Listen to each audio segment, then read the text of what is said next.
Snapper! What's going on? Hey, we're doing a bloody relationship question of the day. I had about 60 last night. Here's one. It's an easy one. I want to address it. It's common.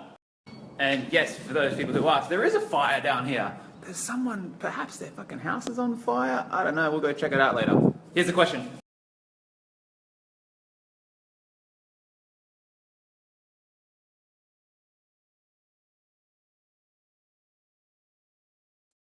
How in the world do you stay motivated on your path to success if your partner and or friends are not 100% supportive and encouraging? Here's what you do. Go and research 1,000 of the most successful men and women who ever walked the planet and go through all their friends and relationships. And out of the 1,000, get a list together of all the individuals who had all of their friends and all of their partners who were supportive 100% of the time. Doesn't exist. No one has ever had that. No one who's ever got successful has ever had that. You have a massive fantasy. In your intimate relationships with your partner, boyfriend, girlfriend, whatever, in your friendships and social network, a lot of people have massive fantasies about how they think it's supposed to be. We're taking a quick break from the mini lesson to observe this fucking boat. Look at this thing. What is this? There is a lot of things happening. Fantasies about the relationships, about how they're both supposed to be. Here's the thing. In 99.999% of the cases, I find that people are pissed about the fantasy not being met. Here's a cool chart. Expectation, reality. If you expect this, and then in reality you get this distance here is called your expectation discrepancy. I have a whole bloody lesson that I do on the Valentine's presents and the birthday and the Christmas presents about this and harnessing this.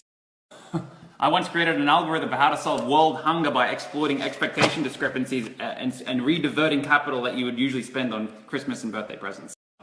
It's not complicated at all. This is elementary grade shit. This is a basic driver of human emotion. Your expectations are either met, exceeded, or not met.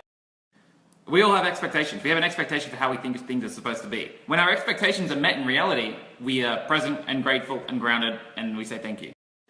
When our expectations are exceeded, when we said this is an expectation but reality spits back this, we say fuck yeah, we get emotional, we actually pull out of gratitude and we get elated. But when our expectations are not met, when we set this as an expectation and reality spits back this, we get down. We pull out of gratitude, we pull out of elation, we go down. Downright depression, uplifting elation, presence and gratitude. Now, knowing that expectation discrepancies are pulling on your emotional strings, what happens if you go and set an expectation that's literally unachievable? Setting an expectation for something that is literally unachievable is the definition of a fantasy. Most people have fantasies. They're setting expectations that violate the laws of the universe. There are obvious laws of the universe that most human beings know. We all know gravity. We're not going to set an expectation that we're going to start fucking levitating or flying off the balcony, right? That would be a silly expectation because you know through your senses and experience that it's not an achievable expectation. You could hope and dream and wish and daydream. You can use tools and planes and fucking drones and things that can lift you up into the sky and give the illusion of flying or doing something or levitating, but it's not real, it's not levitating. And I'm yet to meet anyone who's not in a mental institution who has set an expectation for that, because they know everyone knows that it's impossible. There are, however, other laws of the universe that are just as prominent as gravity that not many people know about. The law of balance. Very few people understand it. The law of universal balance and conservation of polarities. Every single human being watching this has it. All the time, everywhere, every time, it's everywhere. It's there. Just like gravity is here. It's here right now. If you don't understand it, you're going to set some crazy fucking fantasies that mess with your relationships. The law of conservation of support and challenge is one of them. We have a fantasy, perhaps through watching fairy tales and Disney movies and bloody Hollywood films, that the ideal friends and partners and boyfriends and girlfriends are always supportive. Support, support, support, give, nurture, love, care, stroke. If you took a screenshot of today's question of the day, the percentage the user here used was literally 100%. Why aren't my friends supportive 100% of the time? Support. This is the expectation 100% of the time. The reality, it's going to be 50%. It's going to be 50% governed by the universe. If you go through your entire life from birth until right now, you will have a conservation of support and challenge, equal quantitatively and qualitatively. You'll have a balance. If you've set a fantasy expectation of having 100% support 100% of the time by 100% of the people around you, you will invariably have your expectation discrepancy here. And to the degree that you judge this expectation discrepancy and compare it to the 100% fantasy, you can actually have this impact this, and you can become unconscious of your 50% supports that you did have and that you've always had. You can be so resentful for not having 100% because it's a fantasy that you can negate this. And when that happens, and it happens a lot, you have people start using language of absolutisms. I'm never supported. I've never been supported. That's not true. They're just unconscious of it. If you look closely and objectively, and you drop the labels and drop the judgments and you get out of your own way, you will see that you've had an equal balance of support and challenge, and that's the beautiful, most perfect way to grow. If you're addicted to support, if you're addicted to wanting to be supported 100% of the time, you're either really unfulfilled, doing something that you don't like, or you're just living in la-la land. And you haven't put that much thought into it. You're supported all the time, every time, in every single sentence. Everything that comes out of someone's mouth is support and praise and love and care and attention. You won't grow. I know from teaching 4,000, 5,000 students now, the hardest people to teach to get results are the people who are living in mediocrity, who are content. They're fine, they're not in a lot of pain. You get the guys who have had a really challenging life, a challenging upbringing, they got cheated on, they crashed the car, they lost the house, they went bankrupt, they've got nothing to lose. Those are the guys who get results quick. Sounds harsh, but I deal with a lot of praise slaves every day. They just want praise. They're concerned about what their mum's going to say, what their friends are going to say. They just want to be supported and loved. Being supported and cared for is not the way to success. It's not the way to fulfillment. It's not the way to life mastery. You're going to have a balance. You're going to have 50% support, 50% challenge. It's wise to love it.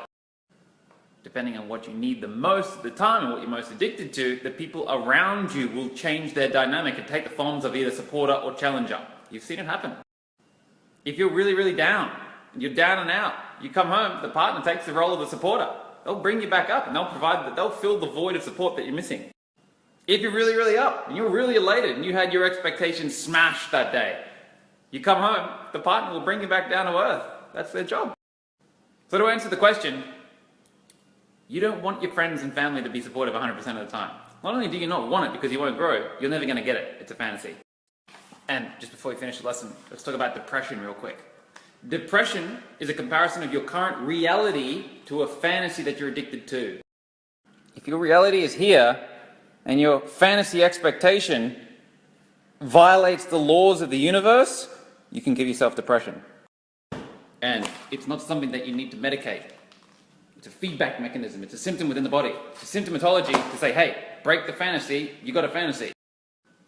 Hope you enjoyed the lesson. If you enjoyed the lesson, if you thought it was valuable, let me know. Oh, and by the way, if you're in an intimate relationship with another person, a guy and a girl, do you guys have a plan or a strategy or a goal to become a power couple?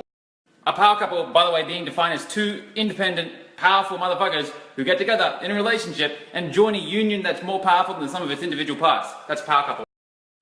Is that your goal? Do you have a plan of attack? Do you have strategies? Do you have mentors in that area? If not, let me know. I want to fucking create that program. I want to make power couples. A lot of messages I get from guys saying, hey, I'm really pumped and I'm on this journey, I'm inspired, I've got these big ass goals, but I'm dragging the partner up the hill and she doesn't want to do shit. And it happens in reverse sometimes, but mostly, just being honest, most of the time it's the guy who wants to do the thing. Maybe that's just because the guy wants to talk to me. I don't know, but it happens. And we have strategies. I've been in that position. I've transcended it. I know how to do it. And there's things that you can do to empower your girl and to empower your guy if you're the girl. There's ways around it.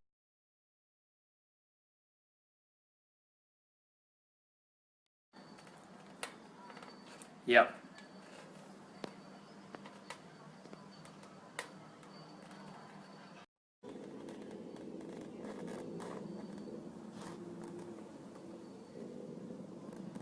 Snap up. A lot of bloody people messaging me about the election, watching the election live, asking me insane trading related questions. Did you catch this front? Did you dump the US dollar? Did you do this and that and the other? No, of course not. I'm not a gambler. I'm not a fundamental trader. I'm not a news trader. I'm not an announcements trader. I'm not a US election specialist trader. I don't know what's going to happen in the election. When something like this is happening live, that wise to calculate the certainties, the things that you absolutely know are going to happen for sure. Is volatility going to spike? Yes, absolutely. Check this fucking shit. S&P 500 is tanking right now. Volatility will definitely spike. Does that give you an opportunity to make a lot of money in a very short period of time? Yes, absolutely. If you have fantasies about making money and you're blinded to the risks and you're infatuated with the money, then you've completely forgotten that high volatility also means you can lose a lot of money in a short period of time. Does that mean that often people do stupid things?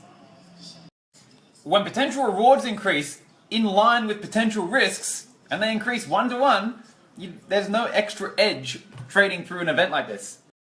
Now when you factor in potential liquidity issues and increased probability of slippage and having your stop jumped, they didn't go up. Your risk and reward didn't go up 1 to 1. There's more risk than reward. Now, when I talk like this, I am projecting my values and assuming that people are interested in becoming a professional trader and financially independent. If you want to gamble like a casino, use the market as a casino, just to blow off some steam and have some fun, definitely do it. Use it.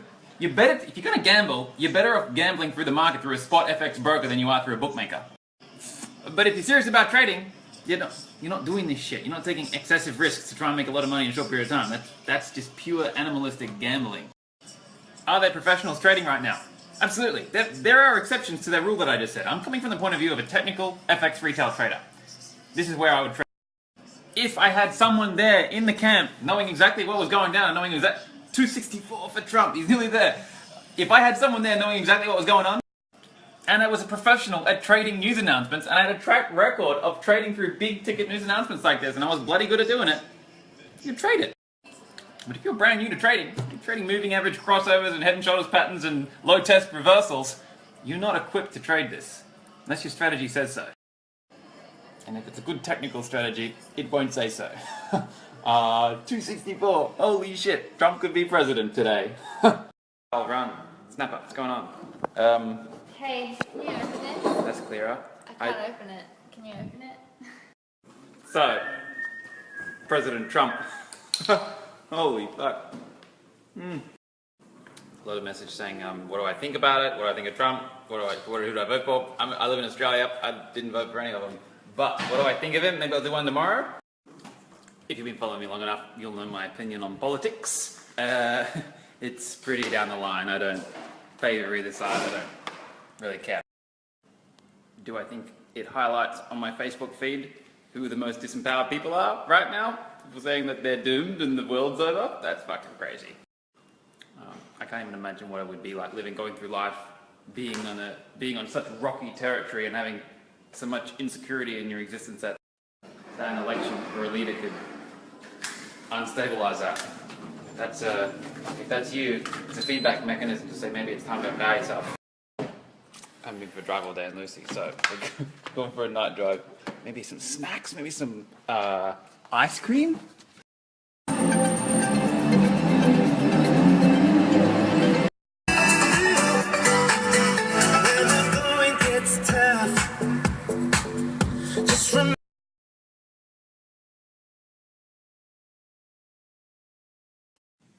Lightning, let's go.